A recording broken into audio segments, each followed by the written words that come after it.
Good morning, everyone. I'm very happy to welcome you all to our first webinar of our second round of FoodPackLab. My name is Sabine Runge. I'm representing SECFO here today, who is the coordinator of the FoodPackLab program, and I'm very happy to be here together with our partner Hedwige Verheerbruggen. I'm sorry if I don't pronounce it correctly. From Pack for Food, who is our partner from Belgium. Hedwige, how are you? Hello, good morning. I'm well. Thank you very much. Also from Pack for Food. Welcome, everybody. Thank you. So Hedwige and I have the pleasure to co-host the session today. And as it says here, FoodPackLab is a program that offers support to European deep tech and packaging companies interested in cooperation with the agri-food sector in India and in South Africa. So today's webinar will focus on market entry support to India and the Indian IP ecosystem. And we are very happy to count with the support and to collaborate in this occasion with the European Business and Technology Center in India and the Enterprise Europe Network Flanders. So thanks as well to all of you for your support. Before we start, just let me see, just a few logistical comments. So I would also invite you to switch off your cameras if you later on for the questions and answer session, so then we can all see each other. And to the speakers, you on the lower button, you also have the micro button to unmute yourself when we pass the turn of presentation to you.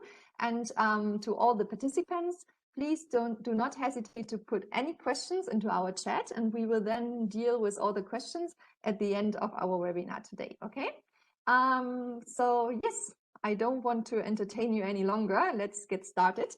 So we get started with Annemie Hautekiet, who is representing the European Enterprise Network Flanders, and who is also ambassador of the IPR help desk. And Annemie, thanks for being here with us today.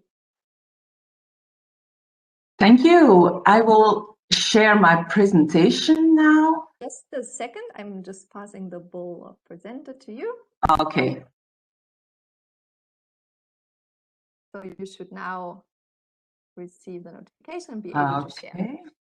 I hope you see my presentation now. Yes. Can you put it into presentation mode? Perfect. Yes, like that. The floor is yours. Okay.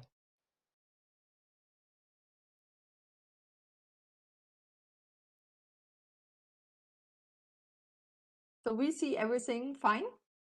Okay. If you want to start. Okay. So,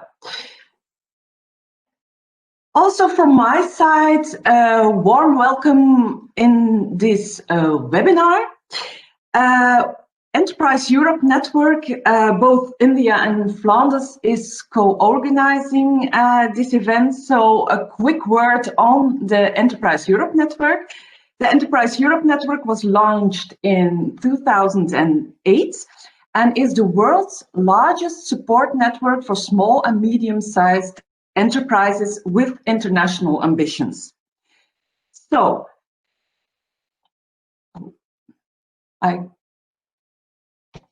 okay, there it is.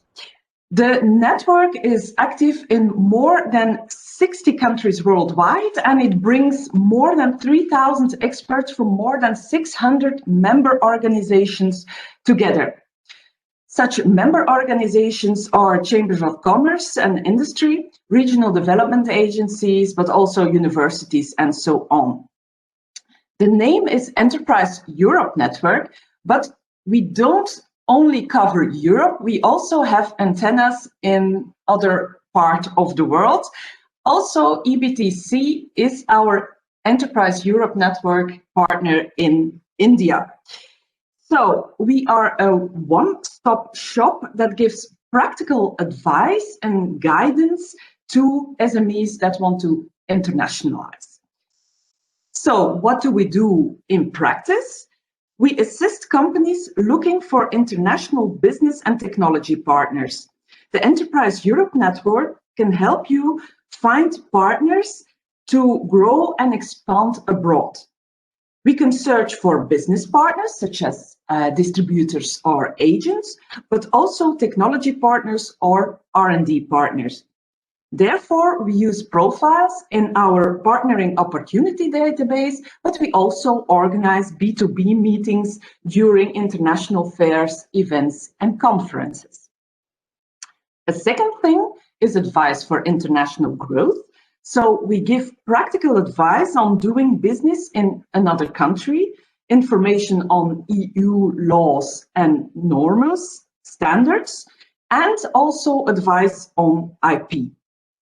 And last but not least, we also give support for business innovation, such as advice to access EU funding. I also would like to point out that most of our services are free of charge. So if you are interested in our services, please contact the regional contact point of the Enterprise Europe Network that you can find on this website. As already said, the Enterprise Europe Network also advises on IP. Some of the Enterprise Europe Network colleagues are also ambassador for the European IP Help Desk. So I am the ambassador for Belgium for the European IP Help Desk. When we talk IP, we talk about the results of creative efforts from the human intellect. Such creations have an intangible nature. I won't go into detail here, but we can distinguish three large groups of IP. First, copyright, that protects literary and artistic works, but also databases. The next group is the industrial property rights with trademarks, patents, utility models, and so on. And finally, we have the soft IP, such as trade secrets, know-how, and confidential information. So, if you have questions on IP, then you can contact the IPR Help Desk. On our website, we have lots of information on IP, so publication, where you can find fact sheets on different subjects of IP, but also the trainings we organize, events where we are available, and then also a list of ambassadors of the IPR Help Desk. Very interesting is the helpline. The helpline has 2 IP lawyers stand by that can answer your questions on IP within 3 working days. So it's a free of charge. It's providing free of charge first line support on IP related issues. So if you have a question on IP, don't hesitate to contact. They're not only an European IP help desk, but also on IP issues on China, Latin America, and Southeast Asia. Finally, I would like to present a project from the European Union Intellectual Property Office that might be interesting for you. The UPA launched a pro bono service on IP designed to support SMEs. This service is open to all SMEs registered in the EU and offers free one-to-one legal consultations on IP matters. Providers are offering 1 or 2 hours free advice on several IP issues, such as help understanding which IP rights are the best for you, or helping preparing an IP rights application, preparation of commercial or legal IP documentation. So a whole lot of first line advice. So I would like to point it out to you. On the website, you can apply for this free service. That comes an end to my presentation. Here you find the relevant websites. If you are interested in our services, if you are looking for cooperation partners, looking for funding or advice on IP or other subjects, please don't hesitate to contact one of the Enterprise Europe Network contact points. Thank you.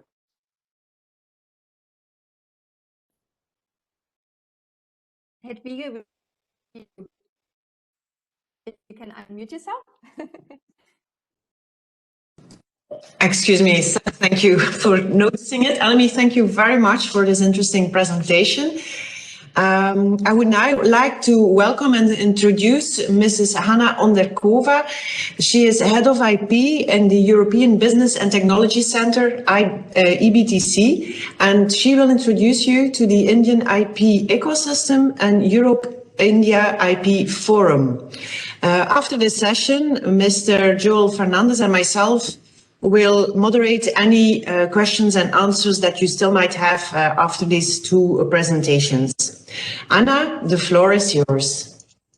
Thank you, Hedwig. If you excuse me, I might not turn my camera on since I'm struggling with the internet connection. I'll just share my presentation. Can you see it? Yeah, you can see it. Yes. Right. So good morning to Europe and good afternoon to India. As Hedwig said, my name is Hana Onderkova. I'm of Czech national. I have been living in India for past 8 years, and I'm head of IP at EBTC. And we are very thrilled, and we thank you very much to Pack for Food and Ian and Fernandes for reaching out to us to conduct this session for the European SMEs which are interested in entering the Indian market. So as a head of IP, my role was to, of course, work with this European-Indian collaboration, partially with the European Patent Office, but also with the European-India IP Forum. Europe-India IP Forum is EBTC's initiative, which helps addressing IP-related challenges and market access issues in India and Europe through different interactions such as this one. IP Forum collaborates with Indian and European partners and reaches out to wide audience, SMEs like yourself, academia, inventors, etc. And the objective of this reach out is to enable knowledge sharing, enable commercialization and technology transfer, and of course, internalization of European SMEs to India and Indian SMEs to Europe. And IP Forum has a wide range of, a wide network of partners, such as KNS partners. Mr. Pandey is going to have a presentation later, which support this whole initiative. So this is just a quick introduction to Europe-India IP Forum. You can see the activities which we are undertaking on this infographics, and I will slowly proceed with the presentation about Indian IPR ecosystem. I think traditionally India had very bad reputation when it comes to IPR protection and enforcement. There have been a lot of initiatives from the side of the Indian government to change not only the perception but also implementation. So since 2016, where the IPR policy was issued, there have been enormous changes undertaken by the different government agencies, which had big impact on the Indian IP ecosystem as we know it now. So it is constantly improving system. There have been many changes in terms of amendment of rules, patent, trademarks. Now there is a new draft for copyright, etc. Again, this is maybe something Mr. Pandey can talk about later. In terms of legal framework, with this IPR policy in 2016, a new commercial courts were set up in India. So the IP-related matters and the suits which were going on would speed it up. Of course, it's still in a process and it's not perfect, but it's a way towards the right direction. Generally speaking, judiciary is very much pro-action. there are many various IPR cases, and in India, the ecosystem is also very much dependent on case law studies, and many cases which actually involve the ecosystem as such. In terms of bias, again, for your IP owners, when we look at the data later on, we will see that close to 6% of patents filed in India are actually of foreign origin. At the moment, the government of India is still trying to strengthen the local innovation, so the local inventors and local SMEs actually get part of the system. And in terms of criminal and border control remedy, India unfortunately does have problem with counterfeiting and with fake goods, and this is something which also government of India trying to address. So very high level highlight. In terms of the actual implementation, so the implementation body, you can say, is the Indian Patent Office, which sits in 4 offices, Kolkata, Delhi, Chennai, and Mumbai. Traditionally, offices were standalone offices, and the applicant had to file their application of the headquarters. Again, with the changes in the Patent Office, e-filing, this has been get away with, and these days the applications are examined at all 4 offices. In terms of, as I mentioned, there are, of course, number of rules and regulations. For instance, in October 2020, there were new amendments to Patent Act. I don't know whether Mr. Pandey will talk about it, and there were some changes, particularly for filing from 27, which is commercial working statement in India. So this particular legislation, which is considered as a market access barrier for the European companies, has been partially taken care of. India, as I said, has a number of bodies which deals with the enforcement part. So there is Intellectual Property Appellate Board, where the applicants can challenge a decision of the Patent Office. We have a various commercial court, high courts, etc. Again, this is something which Mr. Pandey will be mentioning. India has been also part of international treaties. There are many of them. I just chose these 4. So there is definitely international cooperation, which is India is cooperating with other bodies. So we are protected in India. I will just take it very briefly. Of course, patent for the novel innovation, design for the aesthetic and shapes, plant varieties. This is again India being a very agriculturalist country. So this is right, which is very much enforced here. The next one is trademark, copyrights. So copyrights have to be registered in India. I think in Europe that's not the particular case. Geographical indication for product having a specific geographical origin. Again, the difference in India is that I think in Europe it can be also only for food items, whereas in India it's for also for the goods. And last and least, semiconductor for integrated circular layout design, which is still, although we officially say it's existing in practice, it has been not implemented much. Just to inspire everybody what everything has been undertaking and what changes has been happening in India front is the first of all use of technology. So there have been massive changes on that front. For instance, recently, I think it's maybe a year old, all hearings can be conducted via telephone conferencing. As I said, there is e-filing module, which so the applicant doesn't have to file in hard copies. E-communication, receiving SMSs, alerts from the Patent Office, improvement of the search engine, which Indian Patent Office has for looking for the applications filed in India. Although, again, I have to say the algorithm is not perfect, and it's the moment you need to locate more data, it becomes a little bit difficult.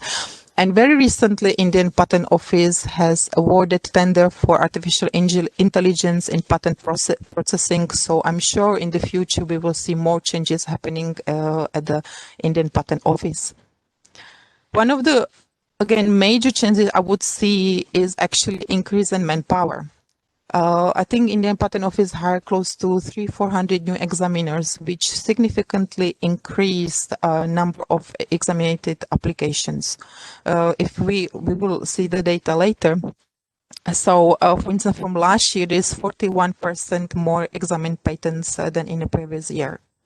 The same goes for the granted patents. So the speed which Indian Patent Office has been examining application had reduced significantly. I think again this is traditionally was the idea that when it comes to patent, it takes forever to have the patent grant.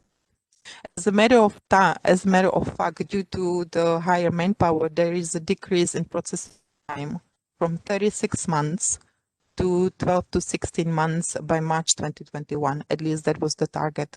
I think 2 years ago, there was still backlog around 170,000 applications, but I think these days Indian Patent Office is trying to address this one. Last year in 2019, India has signed up for NICE and Vienna agreements for trademark and Locardo agreement for design. So again, we can see that the government of India is, aiming for the strengthen European cooperation. And as I mentioned earlier, there is an amendment of rules. So again, this is something which is very dynamic, and Indian Patent Office does take input from the stakeholders. They do meet the law firms, they do meet the companies, SMEs or MSMEs to discuss what are the issue, and patent rules have been changed a number of times, in particular for computer implemented inventions and etc. So it's not a process which would be I would say, I don't say stuck, but it's a constantly evolving process, and they do take inputs from the industry as well.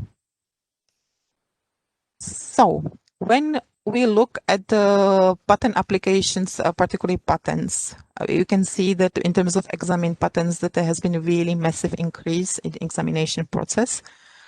We can also see there has been constant increase in filing. As a matter of fact, the latest data from the Indian Patent Office shows that there have been increase in filings by foreign applicants by 4.2%.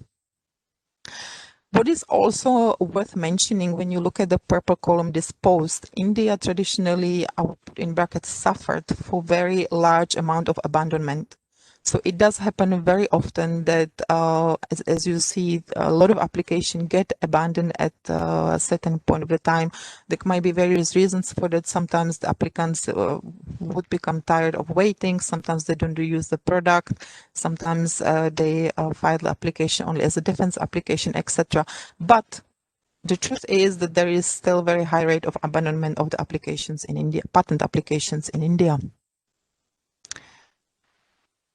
I just wanted, by this pie chart, this is from the annual report from the Indian Patent Office. This is the fresh new data, and we can see that European companies or European SMEs and MSMEs are really quite active in India.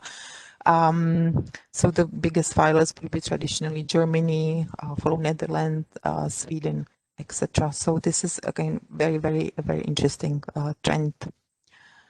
What I also want to mention here is technology domains. The way how the Indian Patent Act is set, it's very technology specific. We are here talking about food processing technology. So if we look at the classes under which the public patent application will be filed, we would assume that it's either mechanical, maybe might be chemical, some physics. So you can see that the mechanical and the chemical engineering are the highest fields where the patent applications are filed. Actually, this is, I think, granted patents here in India. So this is again very interesting, because I always used to think that traditionally it would be pharma, being India being such a strong pharma country, but it's actually mechanical and chemical engineering. And again, Mr. Pandey might be covering certain patentability criteria when it comes to ICT, in particular when it comes to pharma, because these criteria are a little bit limiting, and they do possess again market barrier for the EU SMEs in India. So You can see that there is around 64,000 patents in force in India. Again, some of you might wonder why I actually mentioned this particular slide. In India, a patent holder is required to file what we call working statement. And working statement basically is it's a yearly requirement, a patent holder to see whether a particular invention is granted, is worked in India. There are various issues regarding the working statement. I don't want to go into too much detail, but this is definitely a piece of legislation which you will have to deal with if you decide to patent your innovation here. And I think if we have 64,000 patents in force, when I saw the report, around 45,000 reports were actually from 7 were filed. So there is still a number of applicants who do not comply with this particular requirement. So when we look at trademarks is a little bit different ballgame, you can say, because a trademark would be more, actually this data doesn't show it, but it would be more for Indian applicants. So there would be a larger portion of Indian applicants file trademarks in India as actually foreigner. We can also see there have been increase in examination, although there is a slight dip in the filing last year. And this is the design, again shows that design applications would be more applicable to Indian applicants as opposed to foreigner. I would like to mention here that one of the IPR right which is not in India, it's utility model which we have in Europe. So Indian patent law doesn't have the provision for utility model. Right. So enforcement. So of course, if we have a system which patent office grants the IPR, particular IPR right without being able to enforce, we have a bit of a problem, don't we? So India, as government of India trying to move India towards the innovation economy, and they do realize that without the enforcement part, the system is weak. So there are a number of different activities.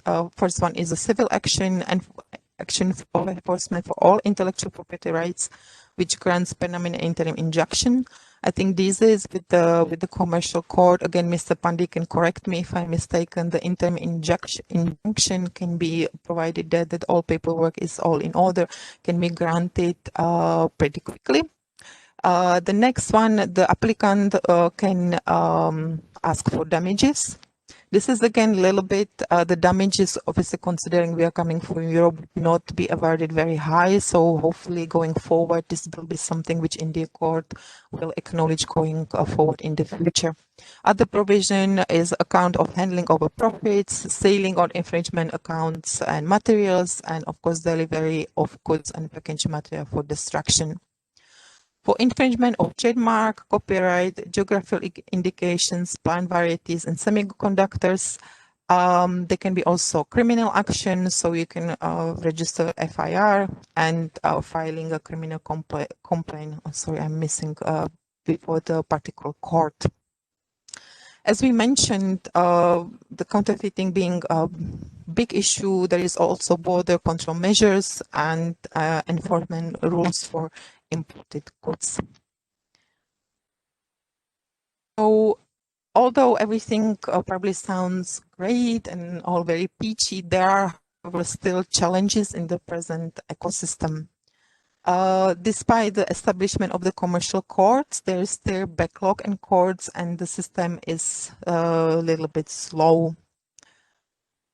As I mentioned, Form 27 and filing of working statements, and if the patent is not worked in India, there is a possibility of compulsory license. I think as of now, there has been just one case for a drug. So it's not something which is very, very often, but of course, depending what your innovation is and how critical it is and etc. This is something which patent holders always have to consider when enter Europe and enter Indian market. Recently, there's been issue in terms of data exclusivity, so there is no provision in Indian law for unfair commercial use and data exclusivity. This is particularly for pharma companies when they are submitting their data to the government agency for approvals.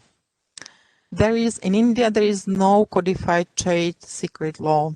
So trade secret is essentially, you just keep it secret. There can be also a different type of no disclosure agreement, which the applicant has to, the IPR holder has to sign up with the party they are cooperating, etc.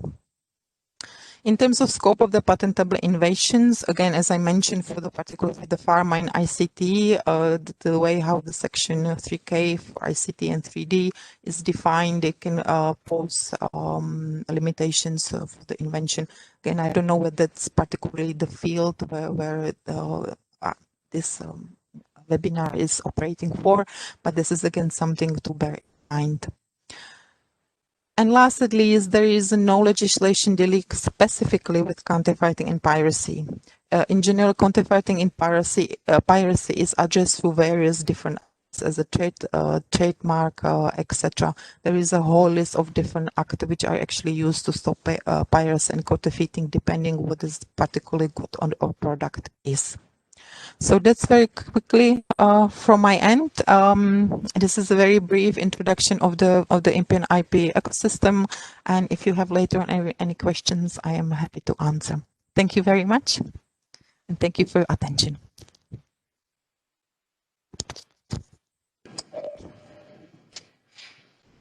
Over to you, Stephanie. I have to.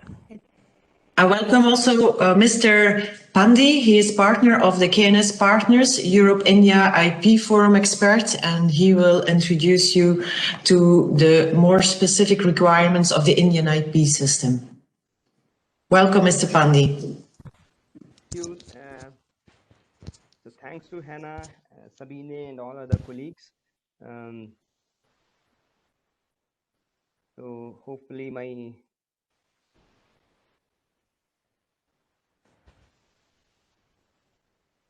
it's taking time for the presentation to get uploaded. So am I audible?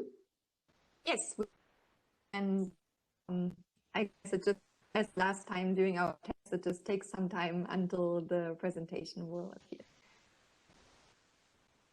So thanks to EBTC. Yes, so I've been here in KNS for 12 years, and I'll be happy to address all the issues which you have related to the Indian patent law. I particularly am from the biotech background, so I'll be happy to interact now and even later if there are any questions related to biotechnology specifically. Do you see the notification on your screen that the presentation is loading? Yeah, it's saying it is connecting. Okay, because I don't see anything yet. So I just wanted to make sure that you see it. Can you maybe stop it and start again, just in case? I'll try.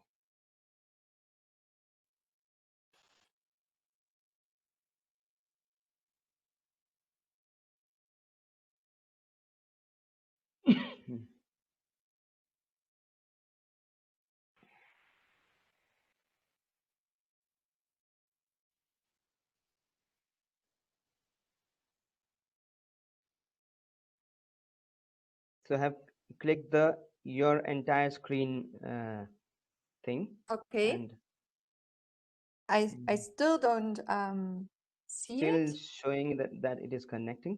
Okay, so let's. Anyways, I'll just keep talking. So I'll pick up thread from what Hana has said. Like things were not as good.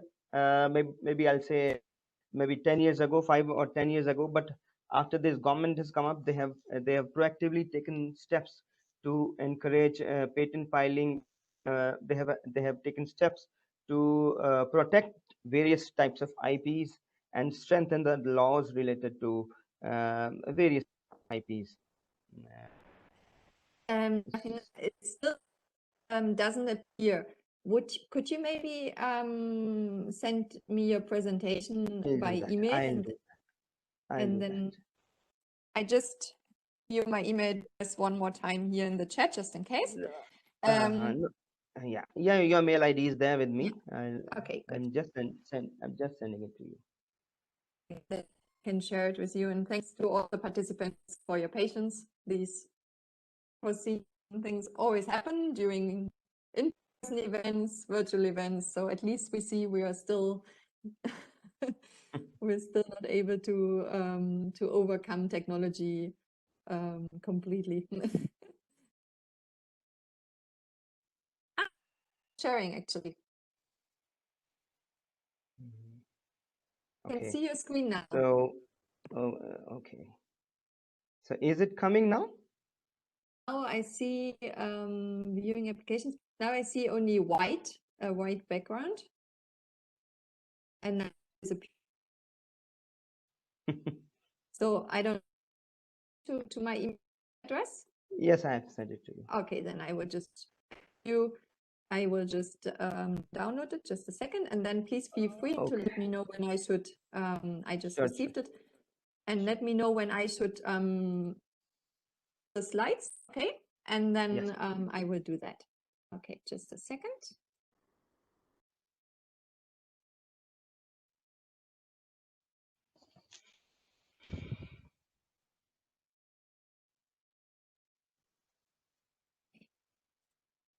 Is it there with you? Yes, it's here. I'm opening it now. See it? Yes, I can see it. Okay, let me just see. It's just trying. Always a bit difficult when you start sharing it. Okay.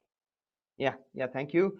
So, so we'll be having an overview of the patent system in India, and I'll try to give you some tips and tricks, like especially for the European applicants who want to enter into India for filing their patents or their trademarks. So, Sabine, you can continue. Yeah.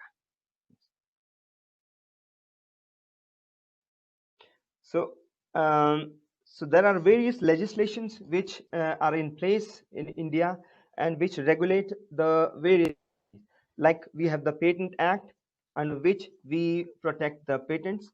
Then there is the Trademarks Act, there are Copyright Act, the Designs Act. So designs are, so you may be knowing that patents are there for inventions which have novelty, inventiveness, and utility. We can talk about it later. But designs are there only for the aesthetic or external changes in some things. Say for example, there is a table and I change the texture of it, or I change the form of it. That may not amount to a patentable change, but yes, you get a design for that. Then we have the provision of Plant Varieties and Farmers Rights Act. So this is a sui generis system which is in place in India. Very importantly, because India does not allow patents on plants per se. So even if they are transgenic plants, or they are naturally occurring plants, or new plants which have been developed, India does not allow patents on that. So this is an alternate to protect your intellectual property which is related to plants. Then there is the Semiconductor Integrated Circuits Layout Design Act, which is there, but as Hana said, so like we have not seen too much of filing under this act, and this is still in infancy. Then very importantly, we have another act, the Geographic Indications of Goods Act. As Hana said, I am picking threads from Hana's presentation. So GIs are, as in Europe, they are only for food products, but we can get GIs for other goods also. Like maybe champagne is a good example of GI in Europe, or many types of cheese or meats are there. But in India, we get GIs on even like rice.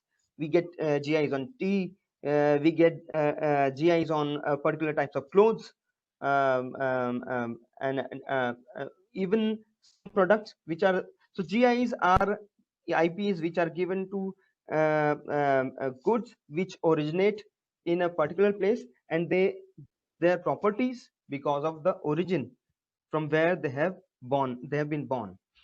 Then we have supporting legislations also. So one is Biological Diversity Act, which is very, very important, and the ID Act, which which is a dynamic, but yes, it is in force, and it's very important for the people who are there in electronics or communications division. The Biological Diversity Act is very, very, very important for the people who are working with microbes or any biological entity like plant or other parts or animals.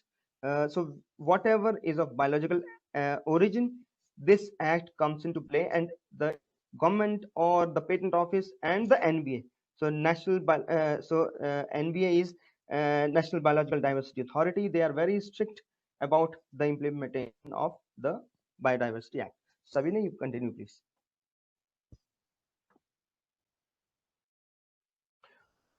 So I believe you are well aware, and like we have been hearing so much. So what should be an ideal IP portfolio?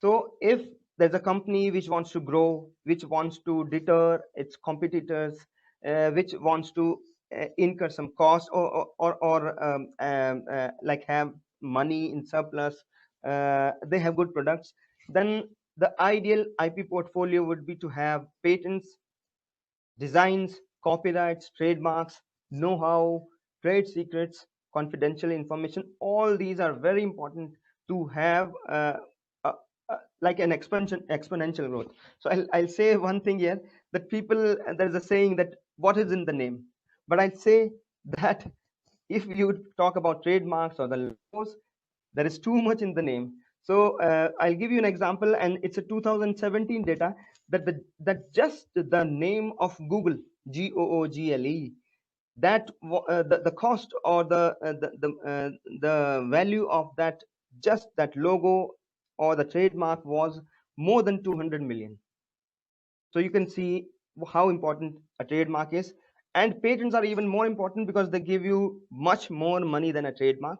So people would be having patents worth billions, or Google or IBM or any company like that. So please continue, Hana.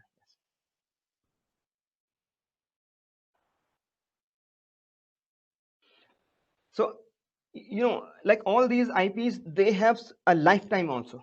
So patent is not like they are not except for GIs and trademarks. There is no other property which is which will go till eternity. So the life of a patent in India and all of the world is 20 years. So some countries do offer a patent term extension, like US offers it, or even Europe also. We have SCPs, SPCs for that, for some patents. Australia has a patent term extension for pharmaceutical patents, but most of the times, all over the world, the life of a patent is 20 years. The life of a copyright is that, like, it extends through the life of the author and 60 years beyond that. The life of a trademark is 10 years. You can get it renewed again and again. So till when you feel that yes, it's a very important IP for me and I need to increase the life, you can increase the life of a trademark. The life of a design is very short. It's 10 years, extendable up to 5 years, but because designs keep changing, so you need not extend the design, the life of the design. Similarly, the life of a GI, like a champagne, so such an important wine, so people will keep extending that life. So people will keep extending the life of a trademark or a GI. Similarly, plant variety also has a fixed lifespan, and what I wanted to convey, that you can extend the life of a trademark or a GI, but the life of a patent, copyright, plant variety is fixed. But yes, these are very, very important, IP rights. Next, please.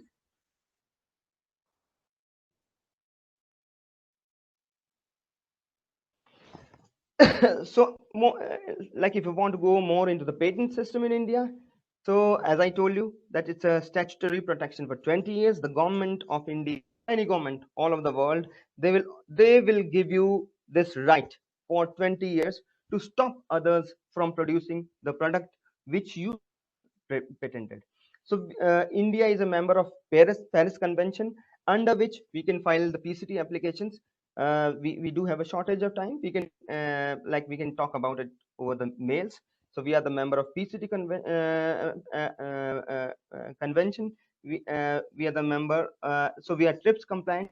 Like till 2005, India only used to allow process patents, but now India allows product as well as process patents, and our rules also have changed and have been amended, keeping in mind our compliance with TRIPS. Very importantly, we are also the receiving of and a searching authority for the PCT applications. So this has an advantage. So if you choose India as the receiving office or as the ISA, patent can get expedited. Also, like the search report which Indian Patent Office will generate will be less costly than the search reports which could be generated by Europe or US or Australia or Austria. Like there are many searching authorities all over the world. Another important fact is that we follow a substantive examination system. So there are many countries in our world, like many countries in Africa, or many many other countries where they don't have substantive examination. You just file the patent, you will get the grant.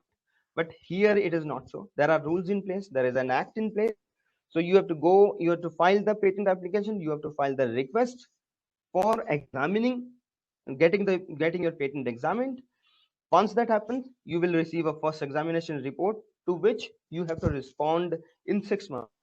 So there is a substantive examination, and if the controller or the examining authority sees that yes, it's grantable, they will grant it, or they will call you for a hearing. So you will have to go through this process. Patent filing to grant, like it used to take many years, but now the span has reduced. So it has even reduced less than 2 years now. So there have been cases where we have filed cases for the startups, and we have got the examination reports just the same year we filed the patent. But yes, you have to file the request for examination quickly. And then there are 4 patent offices spread over India, like in all the metros here, like Mumbai, Delhi, Chennai, Kolkata. And so if you are from India, you will choose a patent office which lies in your jurisdiction. Say for example, in North India, you will file in Delhi. You are in South India, you will. Doesn't matter too much. You just your application to the associate or your patent agent. He will choose any of these officers to file your application. So next, please.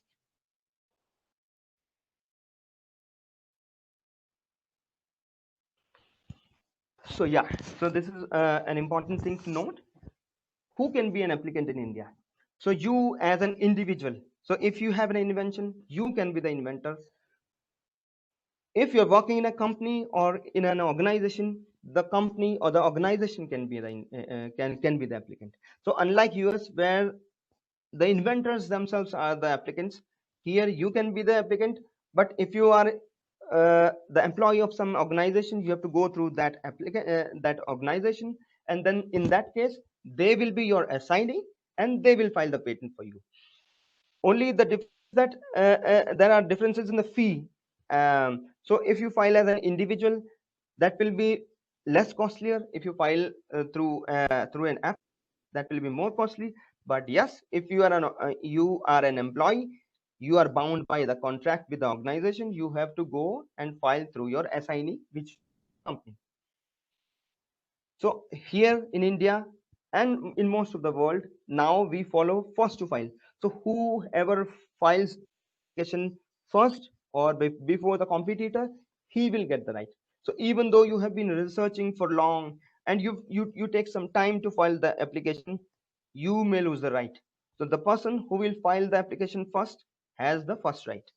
So that is why we should take advantage of filing provisional applications. So what are provisional applications? Provisional applications are just filed when we have a concept in mind, we have some data in hand, and we believe that we'll be able to generate the data within 1 year when we have to file the complete application. So better to file a provisional application without claims, which will give you a priority, and then You can complete your experiments in 1 year and file a complete application. We should file timely. That's important for every applicant all over the world. We should file timely. So if we take too much of time in filing a patent application, you may lose your right. Then make it broadest. So by making it broadest, I mean that as an attorney, so when an application comes to me, my aim should be to get the broadest possible claim for my client. So we should try to make our application broadest. What we need to take care is, and I believe you must be aware, before sending, like before filing your application, like you should not publish anywhere if you want to file a patent. If you publish anywhere, your own publication will come in the way, and your novelty will be lost. So so apply for a patent before sending anything for publication in a journal, before public display by means of representations. The safest way is just file the patent first and then go for presentation. Next, please.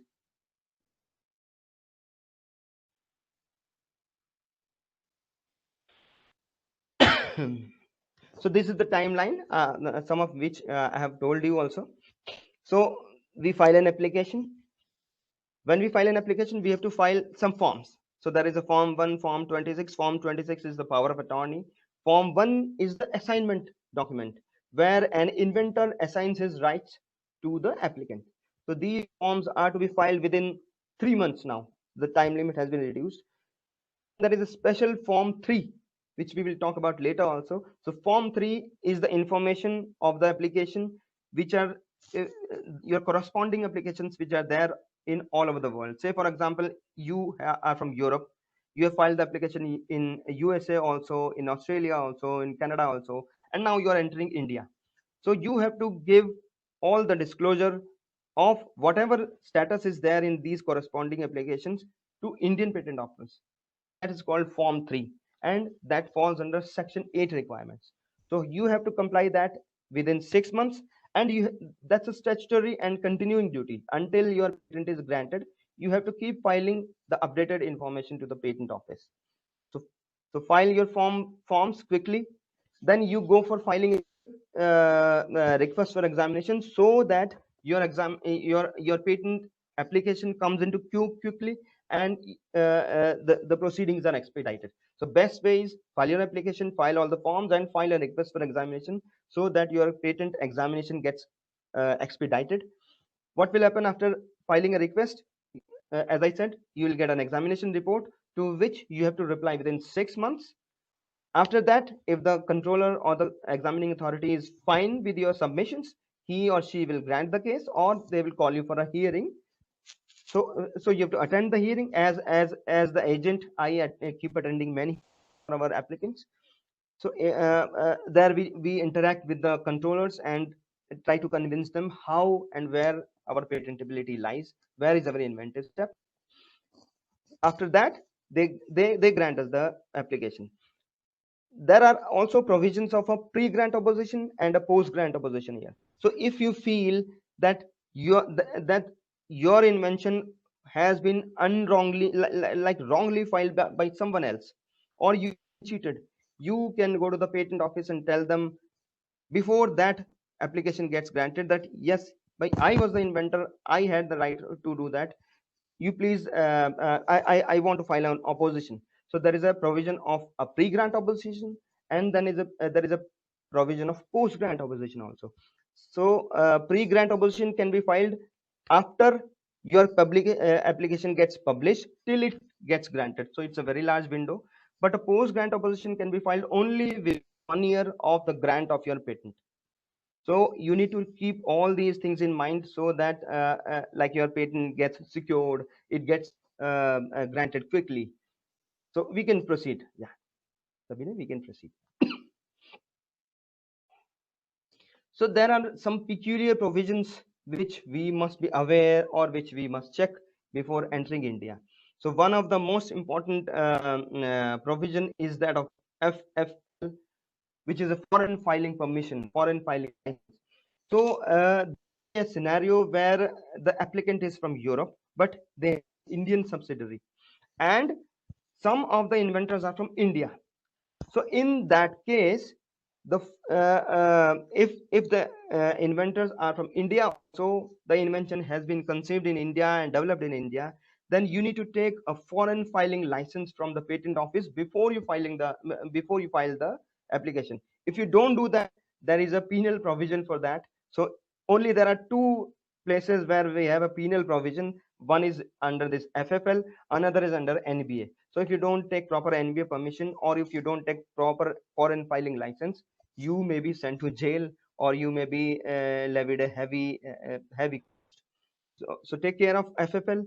Then, as Hana said, this is an important form which is called Form 27, which is an annual statement of working. So every applicant who gets a patent granted in India, they have to file an annual statement of working. So under which we like earlier what used to happen, so this has just recently changed. So under the last forms 27, used to happen that the applicants had to give the actual value of the revenue that they had generated, and that would have been very bad for anyone, because this information goes in public. So we can't let our competitors or people know that how much we are earning. So now patent office has now entered a provision that we can just broadly mention that it has been worked or not, and just a broad quantum, no details. So there has been change in this annual statement of working, and this is a very important requirement, because this leads to compulsory licensing. So if so like annual statement should be filed every year. If you don't file it for 3 years, and there is a competitor out there, then competitor can say, but they have not worked the invention here, so you give me the compulsory license for that. And the government may grant a compulsory license on that. So just to avoid compulsory license, and also to be transparent with the patent office and the government, you need to file the annual statement. As I told you, compulsory licensing is there. We have only had one case till now, that is on a drug called Nexavir, which was a very important case, where Bayer and Natco were fighting, and Natco got the compulsory license for that, because they were able to show that Bayer has not been producing the drug here in India uh, in good quantities. They have been outsourcing it. So all those grounds were taken. So compulsory licensing also is a very important aspect to be kept in mind. Then biodiversity law, as I told you, if there is a biological entity in your invention and that has been picked from India, if that entity is from outside, then you don't need to worry about this law. But if you have picked some plant, say for example you have made an antibacterial composition using the neem leaves or curcumin, which has originated from India, then you need to take a permission from the NBA. If the plant has been sourced from outside, you need not worry. But if you have taken it from India, you need to take the NBA permission, and that's a very important thing. Then protection of trade secrets. So as you may be knowing, the best quoted case for a trade secret is the Coca-Cola. So Coca-Cola, they have kept that formula in a back vault, and they enter into contract with their employees to say that, but you will not disclose this formula. So protecting a trade secret is actually a difficult task in India, because there are no specific laws for that. Only the contract laws and the general civil laws are applicable to that. So I'll say that if you're planning to, if you're thinking of filing a patent or choosing between patent and a trade secret, better to go for a patent, because that will offer you a better protection. Then IP enforcement. So as Hana also said, so we have various courts, so where you can get your IP protected. So there are special courts at district level for high level commercial disputes. And the judges also are becoming conscious these days. There are specific judges who take care of the cases related to patents or copyrights or trademarks. So things have been fast tracked. Things are going in a better way. Yes, we need to do more on this aspect. Continue, please, Sabine. Yes. So this is a very important category, and that's a startup. So so like you may be knowing that government of India has had 2-3 very important provisions like Make in India or Startup India. So under Startup India, the government is supporting the startups to a great extent. Like if you're a startup, so a startup is a country or a company or an entity which has not been there in place. So like if you are more than 10 years old, you may not qualify as a startup. So you should be within 10 years. You should not be earning more than 100 crores. That gives you the eligibility of being a startup. So foreign startups also are included in this category. And then the industry for which it is there is service sector or a manufacturing sector. The important thing for startups is that if you enter as a startup, your the official fee will be reduced. You will get an expedited grant. All these things are there. So if you are a startup, the government is encouraging you to enter into India in a very like efficient way. Then I'll say that computer related inventions. You may be knowing that software per se, which is just a written algorithm and which is just in the form of a plan. So maybe it's written in some CD or a book. So it's not in a tangible form. So a software per se is not grantable. But if there is an invention which involves the interplay of software and hardware, and you can show that yes, my hardware is giving me much better results because of this software, you can get a patent for that. So there have been computer related inventions guidelines, and so although software per se may not be patentable in India, but yes, if you are able to show a interplay of hardware and software, you can get a patent on that. Next, please.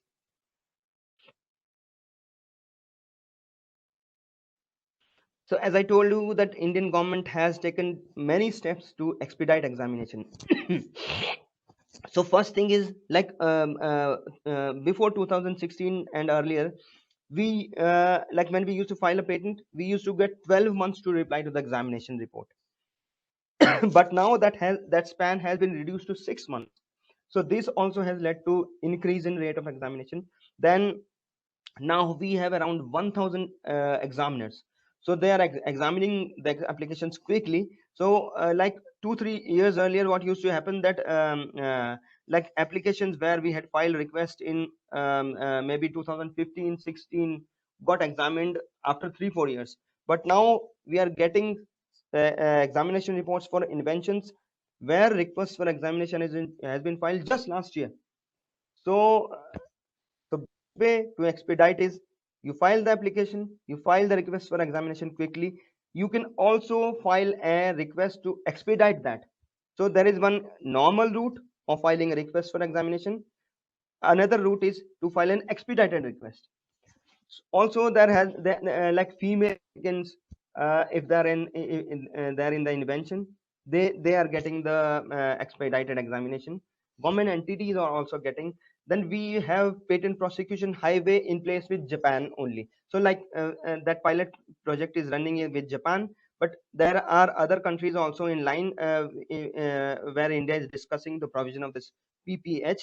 So if like I believe in future there may be 2-3 countries, maybe US or Europe and Korea, who would also join this thing, and hopefully this route will also be open for other applicants. Then the ICs, the sectors, they cannot be patented as such, like the layout, or they cannot be patented as such. But yes, we have seen some rise in such applications where we need to show other things to get such things granted. Another important thing I will like to highlight is that design protection. So as Hana said, we don't have a utility model type of thing, but yes, if there is a patent on a device and you have also changed the external appearance, then you also please file a design protection, because it is quick to get it. Then the term also is like you can manage the term, and this will help you actually deter your competitors. So consider filing designs also. So next, please.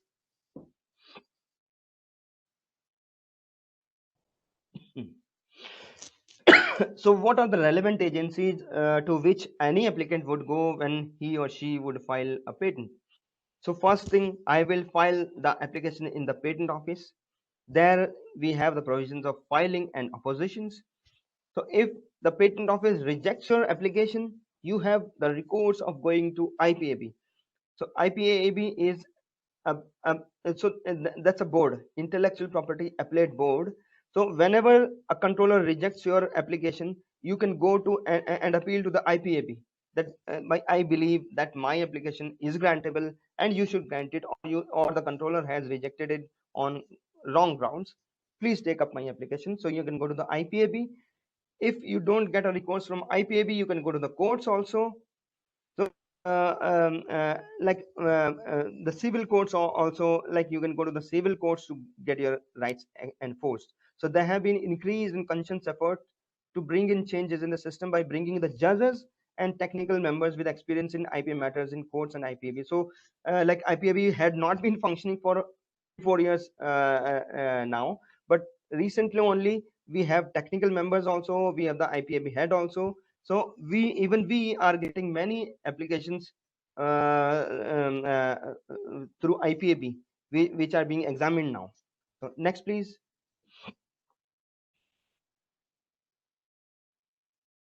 So as I told you, so you go and file your application in the patent office, that is IPO. If you feel if your application gets rejected, you go to the IPAB. You can straight away go to the court, but that would be an extraordinary course. Normal course would be you go to IPAB. You go if the IPAB also rejects your application, then you can file a writ petition and you can go to the court. So so first you will go to a high court and then you will go to the Supreme Court if the High Court also rejects your application. So this is the normal course you will follow when you will try to get your patent granted. So like the specific case of Novartis, where Section 3D actually got a new definition that was first filed in IPO. It went to the IPAB. It was remanded back. It went to the High Court. High Court remanded back to the IPAB, and then it got decided by the Supreme Court. So this is the course you will. Yeah, please continue, please. So sorry to interrupt. Just so you know, we are running out. So this is the last slide. Perfect. Okay, I just wanted to double check with you. Thank you. Yes. So this is the last slide, and you can see. So a small fishes get eaten by a bigger fish, but if you have IP, the scenario gets changed, and you have teeth to fight against the bigger fishes. So I'll say that we invite, we as attorneys, you as funding agencies and enablers, we invite all the applicants to file IP and fight for them. So this is what I can say. And next slide, I think that would be thank you only. Yeah, thank you. Thanks for your attention, and any questions you have, welcome. Thanks a lot, and sorry for interrupting you. No I was issues. just not sure, so I just wanted to double check. Thank you. Yeah, thank you.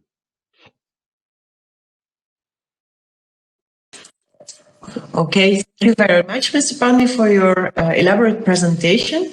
I would like now to introduce Mr. Joel Fernando. He will present to you a view of the EU-Indian business support by EBTC and their business support to the Indian EU policy dialogues project, as well as the Enterprise European Network India. Welcome, Mr. Fernandes. Thank you very much, Hedwig. Good afternoon and good morning to everyone in Europe, and good afternoon to everyone in India. My name is Joel Fernandes, and I'm the Associate Director Europe for the European Business and Technology Center. After having heard both Hana as well as Shachindra talk about the IP ecosystem in India, let's look at how we can actually support you as an EU SME or an EU company in entering India through the European Business and Technology Center. Let me try and move the slides. All right, so just to give you a little background about the European Business and Technology Center, EBTC, it started off in 2008 as an EU project. It was funded by DG DevCo in 2008, and it was mandated to look at EU-India collaborations, business collaborations, research collaborations in the clean technology sector. The sectors of focus were biotechnology, energy, transport, and ICT. So these were the 4 sectors that we supported in EU companies to look at India. It ran until 2016, and then that's when we transitioned into a not-for-profit company. Right now, EBTC is a not-for-profit company looking at supporting EU businesses to enter India. We continue to follow the similar mandate given to us by the earlier project. However, now we look at a more sector agnostic approach that now that we are a not-for-profit, and we don't have a membership, or we don't have a member base as such. So we look at supporting any EU SME or company that is looking at entering India as a market.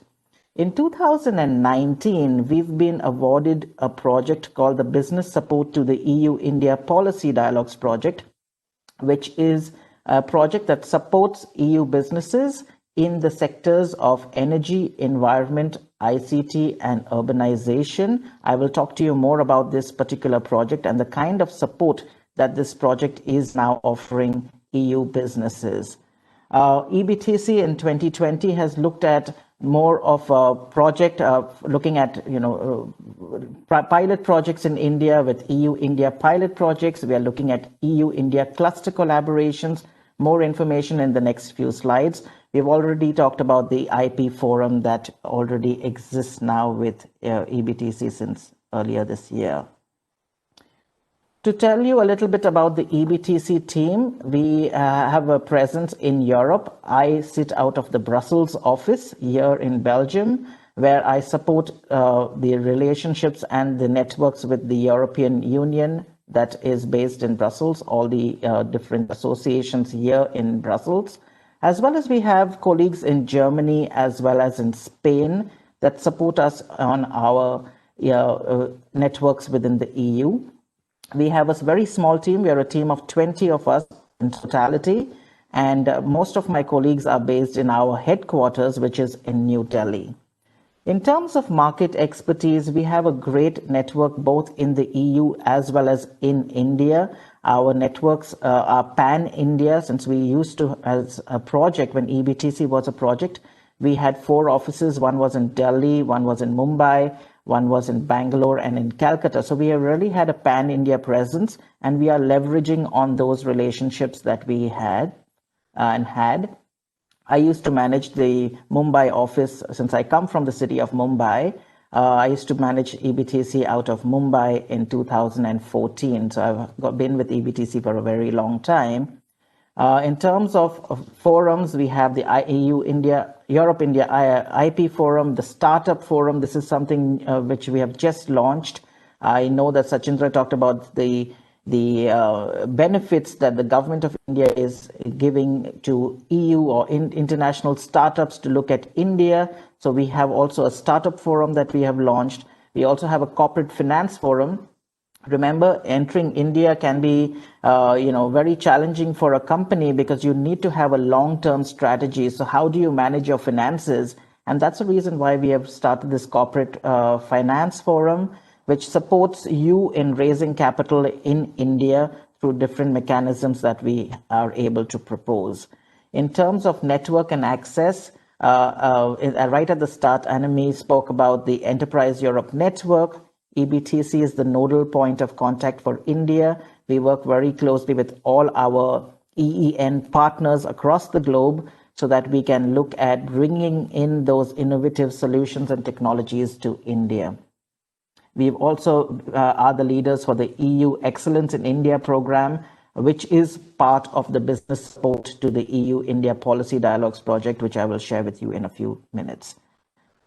In terms of stakeholder engagement for projects, what we have done is we've got projects, whether it is in smart cities, as some of you know that India has now developed or is developing 100 smart cities. We have a smart city program in place to bring about those EU technologies that are in the smart city area or the sector to India. We work with a few states directly, and we try to bring those EU innovative solutions to these particular states in India. We also have a sustainable transport cluster. Through the transport cluster, in the month of July, we launched the EU-India Aviation Cluster, looking at greening the aviation sector in India and bringing about clean technologies and solutions. We have over 17 EU companies that are part of this cluster. We also have a cluster on waste management, which is supporting India in managing its cities as part of the Clean India mission. And we have the India-EU Water Partnership, where we are supporting supporting India with EU technologies and solutions to clean the river Ganga or the Ganges River in India through EU solutions.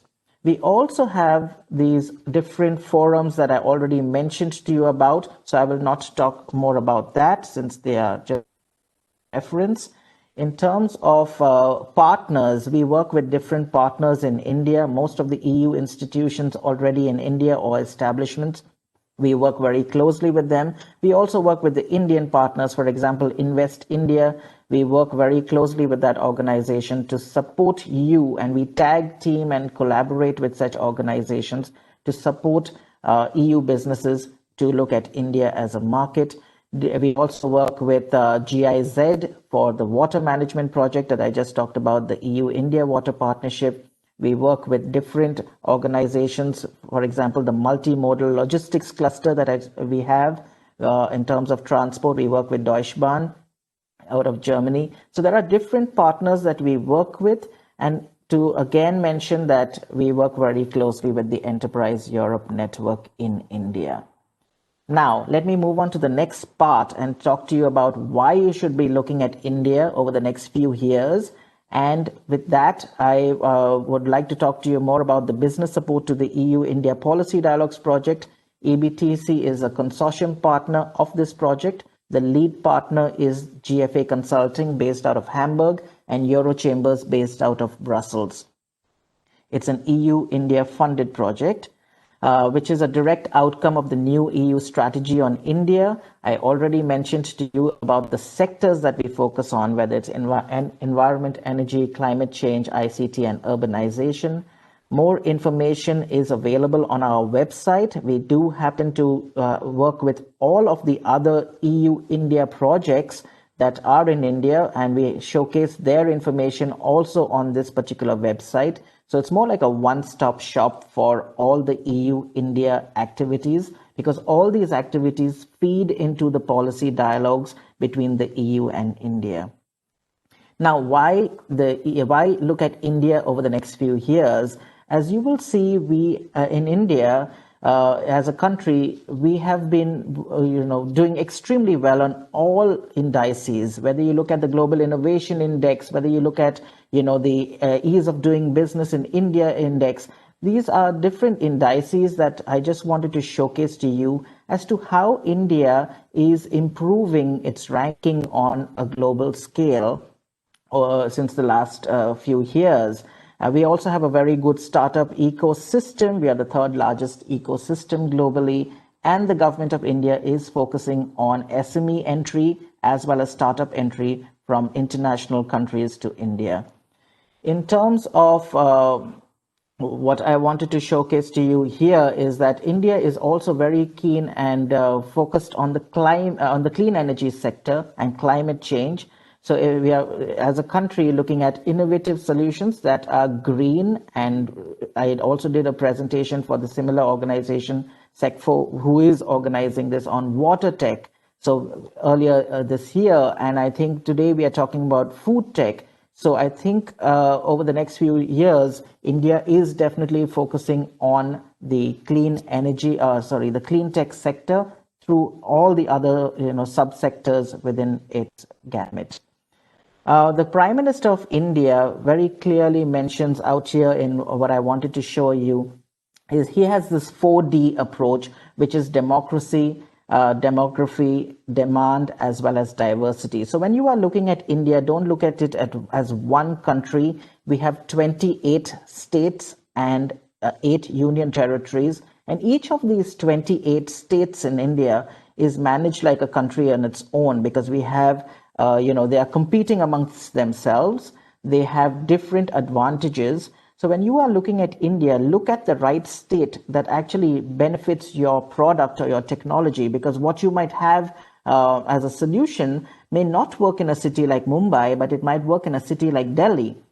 So you really need to find the right state that requires your technology and requires your solutions. And that's exactly as to why EBTC had been set up, to advise European businesses as to where they could really look at entering which state in India. And we have those relationships and have already built those networks so that we can bring you to the right stakeholders.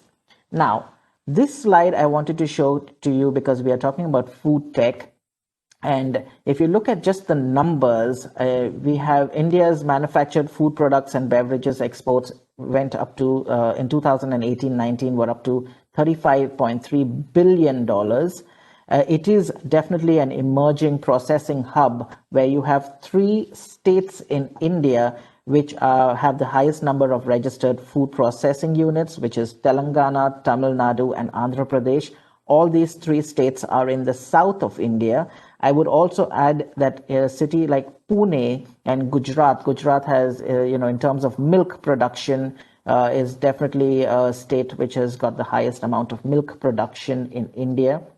In terms of exports of marine products, to the tune of 6.8 billion, which is making India more of a hub for food tech and for that particular sector.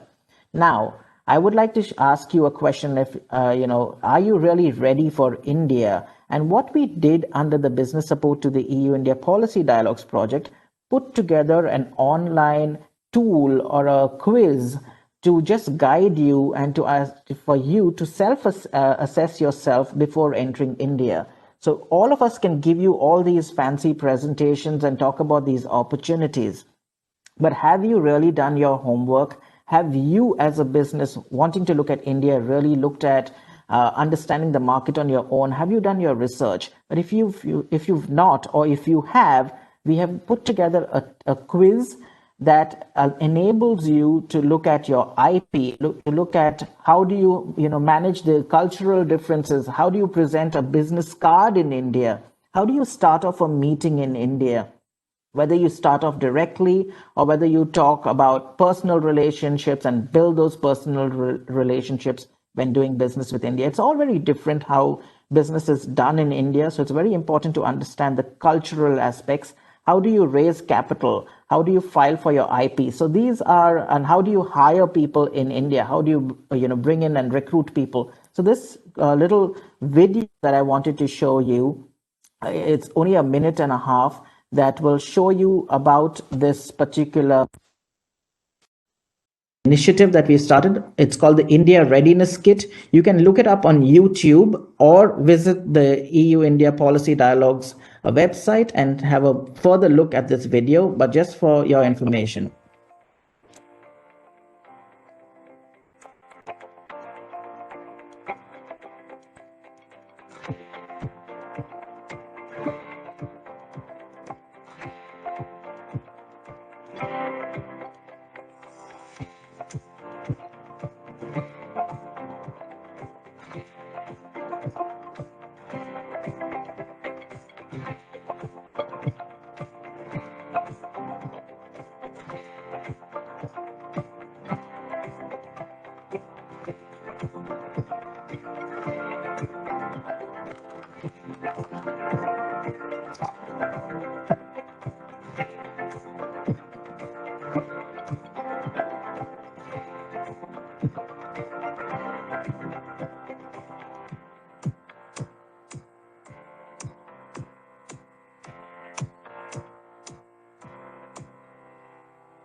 So that's what I wanted to show you in my presentation.